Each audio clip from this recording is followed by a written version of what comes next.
Les étagères sont bien remplies. Pourtant, cette année, la production de miel est encore en chute. Une année noire, selon le président du syndicat apicole de Charente-Maritime, qui regroupe près de 400 apiculteurs. L'année a été très mauvaise comme les 3 années qui ont précédé, à savoir que la récolte de miel est tout à fait médiocre. Nous avions des collectes de miel qui pouvaient se faire dans le département et puis les limitrophes de l'ordre de 1200-1400 tonnes autrefois.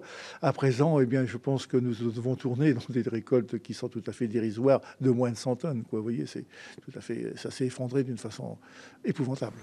Un effondrement qui suit la courbe nationale. En l'espace de 20 ans, la production de miel a été divisée par 3. Cela fait 45 ans que Christian Giraudet récolte du miel. Mais depuis les années 90, il a la conviction que les pesticides sont à l'origine de la disparition des abeilles. Lorsqu'elles partent butiner, certaines ne reviennent jamais dans les ruches. Un scénario qui se répéterait à la floraison du maïs ou du tournesol, par exemple.